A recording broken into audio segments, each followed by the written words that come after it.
lagi dalam saat teduh bareng yuk di hari Kamis ini tanggal 3 September 2020. Nah, tema sate hari ini adalah Move On Abram. Teman-teman masih dalam perjanjian lama. Kali ini kita akan membahas kisah nama Abram yang berganti menjadi Abraham. Ini kisah perjalanan panjang Abraham. Kita tahu ya, dalam kitab Kejadian 17 disebutkan bahwa Abram itu adalah keturunan dari Sem dan anak dari Terah dan menjadi nenek moyang orang Ibrani dan bangsa-bangsa lainnya. Dalam sejarah hidupnya, Abram itu selalu bimbang loh. Tapi dia tetap maju, bergerak, dan mengikuti suara Tuhan.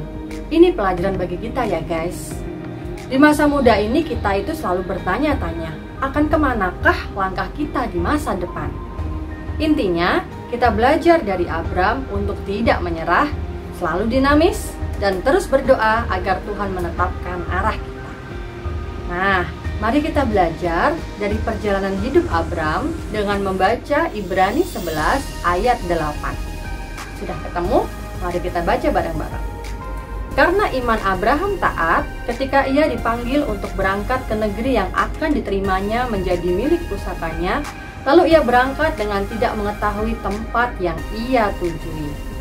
Kita tahu ya guys ya, perjalanan hidup manusia dalam memenuhi panggilan hati atau panggilan Tuhan itu tidak pernah ada yang mulus. Hal itu pun juga terjadi dalam kehidupan Abram, bagaimana ia harus berpindah-pindah dari satu tempat ke tempat yang lain. Nah, kisah Abram dimulai dari kisah ayah kandungnya yang bernama Terah. Saat itu, Terah dan keluarganya ingin mengubah nasib supaya menjadi lebih baik dengan cara meninggalkan Ur Kasdim, tanah kelahiran mereka. Ini adalah perjalanan pertama bagi Abram. Tekad Terah untuk keluar dari Ur Kasdim semakin bulat ketika anak bungsunya yang bernama Haran meninggal di Ur Kasdim. Walau Nahor tidak mau ikut, namun Terah segera membawa Abraham dan mantunya yang bernama Sarah serta cucunya yang bernama Lot, anak dari Haran, untuk berangkat bersama-sama dari Ur Kasdim menuju tanah Kanaan, sebagaimana Tuhan telah berbicara kepada Abram. Abram gelisah hatinya. Dia sudah jenuh, bahkan muak, hidup dengan keadaan lingkungan di negeri Ur Kasdim. Tujuannya, sebagaimana Tuhan bicara kepadanya, adalah ke tanah Kanaan. Tapi, ayahnya yang bernama Terah itu merasa nyaman di Haran. Padahal, Haran hanyalah persinggahan sementara. Ayahnya Terah akhirnya mati di Haran.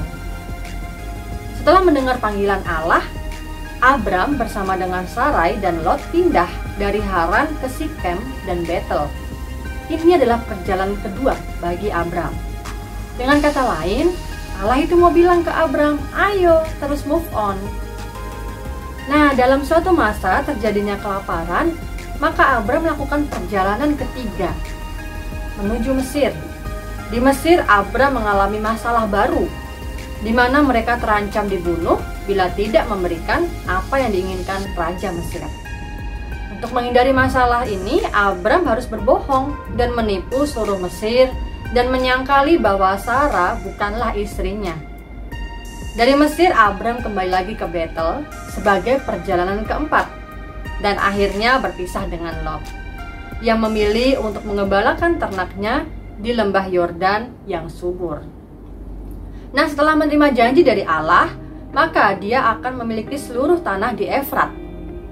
Abram pergi ke Mamre menjadi perjalanan kelima. Dan di Mamre inilah Abram meninggalkan semua keluarganya dan membuat perjanjian dengan Allah sebagai pribadi yang baru. Sarah berganti nama menjadi Sarai dan nama Abram menjadi Abraham. Artinya bapak bangsa-bangsa. Kita tahu kisah selanjutnya, akhirnya Sarai mengandung. Walau sudah berumur ya teman-teman, melahirkan Ishak, dan kita akan bahas kisah Ishak di kesempatan lainnya.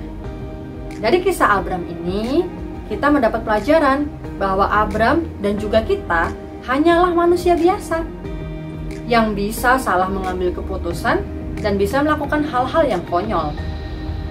Kita bisa berhenti di tempat yang salah dan juga bisa menyimpang atau keluar dari panggilan. Tapi syukur kepada Allah ya guys ya, karena selama ini Tuhan tetap memperhitungkan sikap percaya kita. Sama dengan Tuhan memperhitungkan kasih Abram kepada Tuhan lebih daripada dosa dan kesalahan Abram.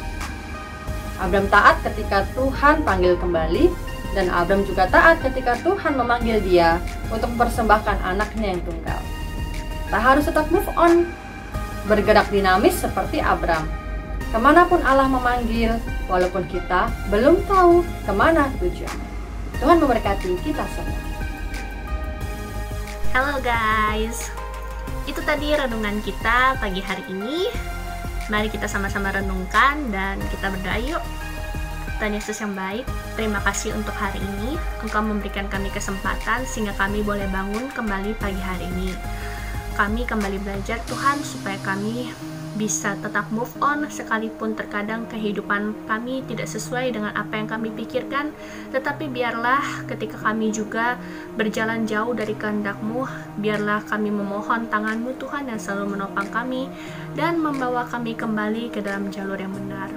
Berkati hari ini supaya bisa menjadi hari yang lebih baik lagi daripada yang kemarin.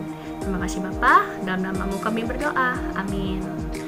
Teman-teman jangan lupa bagiin materi saat teduh kita hari ini ke semuanya ya, supaya bisa jadi berkat. Nah, buat teman-teman yang ada pergumulan atau mungkin ada unek-unek, ada masalah, udah langsung aja DM Insta Youth kita, oke?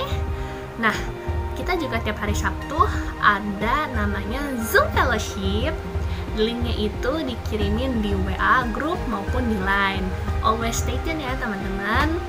Sekian untuk saat teduh hari ini. Tuhan Yesus memberkati. Bye-bye.